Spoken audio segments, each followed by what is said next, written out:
Christiane Taubira annonce son retrait de la campagne présidentielle. La candidate investie par la primaire populaire, à la fin janvier, n'avait recueilli que 181 parrainages sur les 500 nécessaires pour se présenter à l'élection présidentielle. Elle fera connaître, dans les prochaines semaines, son vote pour le premier tour. Elle n'aura finalement pas été jusqu'au bout. Christiane Taubira, dernière candidate déclarée à gauche pour l'élection présidentielle, se voit contrainte d'abandonner, faute de parrainage suffisant. Elle a annoncé son retrait de la campagne mercredi 2 mars lors d'une conférence de presse tenue à la mi-journée, par une longue tirade. Je m'adresse à vous pour mettre fin à un inutile suspense. Malgré la mobilisation des bénévoles, de mon équipe de campagne, de quelques personnes de la primaire populaire, malgré les promesses de nombreux élus qui ne se sont pas concrétisées, il est évident que nous n'aurons pas les 500 signatures nécessaires pour concourir à l'élection présidentielle. En fin d'intervention, elle a souligné qu'elle exprimerait publiquement son vote pour le premier tour dans les prochaines semaines. Depuis sa déclaration de candidature 2 mois plus tôt, à la mi-janvier, le maintien de la candidature de l'ancienne garde des Sceaux devenait de plus en plus improbable.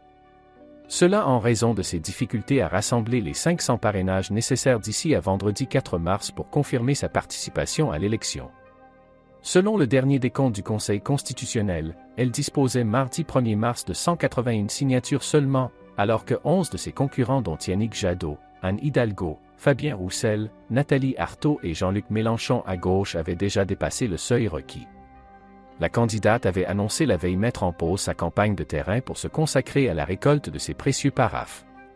Pour justifier son retrait et sa difficulté à récolter les parrainages d'élus, Mme Taubira a estimé que sa candidature bouscule, pas à travers la personne, mais à travers ce qu'elle signifie, tout comme l'initiative citoyenne, hors parti, qui l'a rendue possible.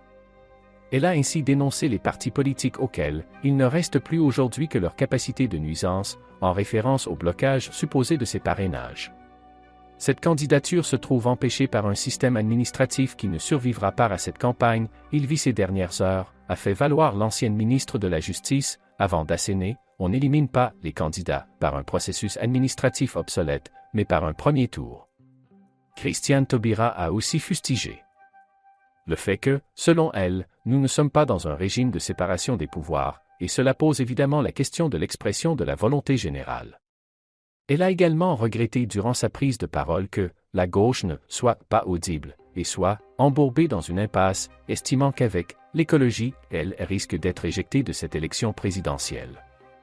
La désormais ex-candidate, qui a estimé avoir tendu la main, sans préalable ni condition, à ses concurrents de gauche pour l'union de la gauche, affirme « Nous constatons qu'elle reste impossible ».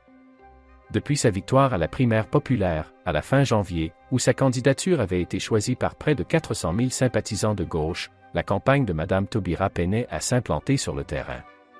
Si elle avait promis à la fin décembre qu'elle ne serait pas une candidate de plus, l'ancienne députée de Guyane s'était vue opposer le refus de ses rivaux à gauche de participer au scrutin citoyen visant à déboucher sur une candidature unique.